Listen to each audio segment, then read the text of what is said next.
What's up, guys? So for today's video, I am going to focus on my curly hair routine. So after my last video on brushing dry curls, I did get some requests on what my real curl routine is. So today I'm gonna walk you guys through exactly what products I use, what my process usually looks like.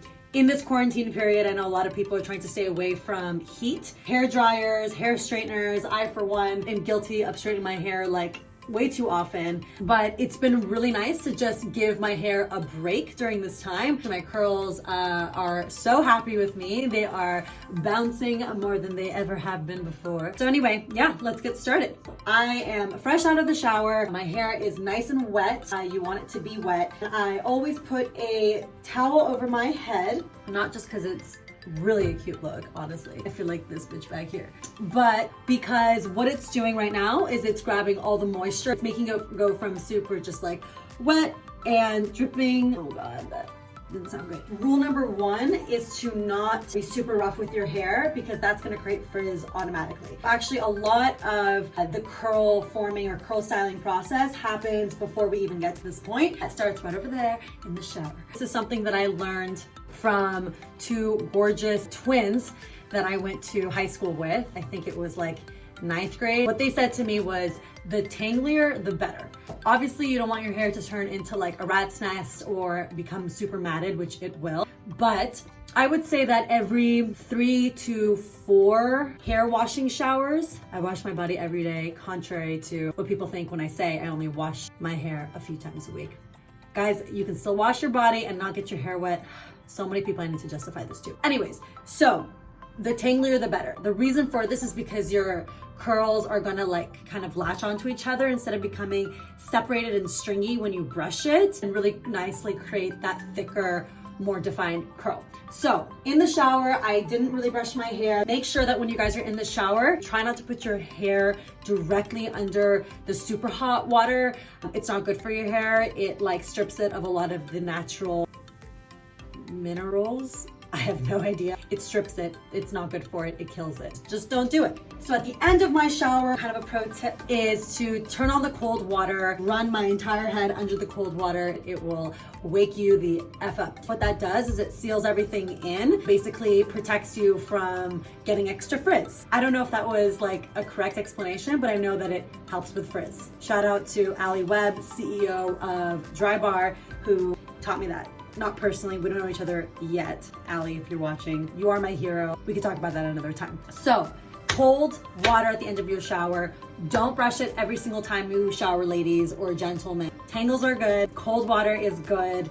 And when you get out of the shower, make sure not to grab your towel and just dry your hair like this, because it's basically gonna start breaking hair and it's gonna break apart and it's gonna create more frizz. The more you break, the more they're detached, all that, that's how frizz happens. Okay, I realized that there was like a lot that led up to this point, because really once you get out of the shower, you're already like, I would say 60% or honestly 70% done with what you should have done for your hair already, which like I said before, happens in the shower. The products that I use in the shower, very important. I'm obsessed with this brand. It's called Diva Curl, D-E-V-A. Diva Curl is fantastic. Basically, they're sulfate free. On all their products, they write either no poo or little poo, poo being like the poop, shit, bad things that go into most hair products. These are poo-free, sulfate-free. I'm holding 2 conditioners and a shampoo. I swear by my conditioner, I go through it way faster than I go through my shampoo. That's because I don't shampoo every shower. Also not fantastic for your hair. More conditioner, great. Less shampoo, also great. On to what I do post-shower. I'm going to take off my towel. So this is exactly how you want your curls to feel. Not that you can see how they feel. They feel good, just trust me, because they're not like dripping wet at all. And they are as dry as can be before it starts to frizz. So they're in a good spot. So the products that I use when I come out of the shower, stay true to Diva Curl. I use their Diva Curl styling cream, as well as a texture and volume Miracle Curl Plumper. I love the word plump. Plump. Ew, booger. Okay, to be honest, my favorite Diva Curl product is like out of stock right now, so I'm stuck with these two guys, which is fun. They're still fantastic, honestly. But I really like is the Super Stretch. So what that does is my curls are actually like, if I were to just let this curl naturally, it would curl even more than what you see, and I would turn into like a Shirley Temple. That's why I like to actually pull my hair when I put the product through it. If you struggle to get like a nice bouncy curl, don't stretch it. Do this like this method that you see in a lot of other videos. I like to go ahead and put the styling cream on first for defining and controlling. So I'm just gonna get, I don't know, that much. What is that? More than a quarter. They always say like a quarter. I don't know. Pretty much I like to like rub it on my fingers, and then just really, I have no technique. I kind of just like put it all throughout my hair, not tousling your head too much. The more you play with it, the bigger it's gonna get. Now I'm going to get this texture and volumizing product. And again, I'm gonna do just a dollop, if you will, honey. Just a dollop. And then put it through my hair again. I don't know what you would call this technique. It's just like making sure it's getting throughout, but not like overdoing it. You know what I mean? Just don't overdo it. Don't overdo anything in life.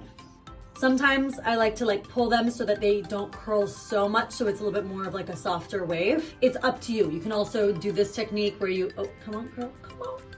Come on, little guy. Scrunch it. And if you do that, then it will scrunch, you get extra curl. I don't know how I feel about that, so I like to just kind of smooth it out a little bit and make it a little bit wavier. Of course, you're not gonna do it like single piece by single piece. I would get like this much if you wanted to do that. I like mine to be as long as possible because I actually have very long hair, and you wouldn't know it because it's always dancing and twisting and turning and like trying to crawl up to my face. I swear, like, look.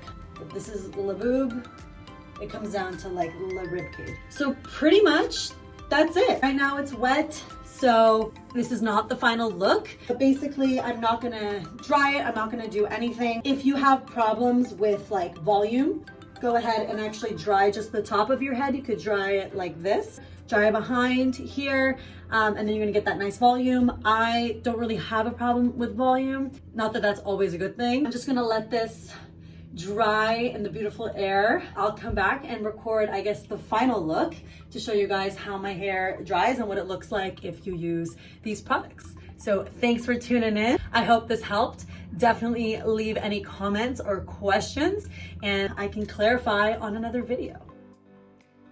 Okay, I'm back. So my hair has air dried, I would say for like an hour. So I just wanted to show you guys the final result, the final look. Again, so curl results, of course, may and will vary because it really depends on what type of curl pattern you have, of course. The style that I showed you guys is just a way for these curls to not only be defined, but also for there not to be too much of this. Like, of course, it's never gonna be 100%, but see like the frizz around the curl, that is ideally supposed to be minimized. This is, you know, like A minus B plus work. It's not like a perfect hair day, you know, we got some frizzies, but at the end of the day, like it takes out a lot of the frizz. Once it gets to the stage, you can go ahead and add some more product. Don't add too much more. You don't want to make it like cakey or thick. Something that I like to put in my hair at this stage is actually from Drybar. It is called 100 Proof Treatment Oil. You don't need this brand. It can be any like lighter product that you have, just like a lighter oil, a Moroccan oil. Add a little bit of this guy to my hand. Actually, I'm gonna add a lot. And I'm literally just gonna go on top of the head, smooth out the top. Ooh, feels so silky and nice. You can also go ahead and add a little bit more of the defining curl cream if there is a little bit too much frizz, which to be honest with you, today for some reason my hair is frizzing. Scrunch it up again if you'd like. Yeah. And so this is the final look. We can do a center part. I often like to bring my hair up so it's like a half up, half down look. Put like a little clip there or a scrunchie. I also like to do like a little top knot bun for curly headed folks. It's pretty cute.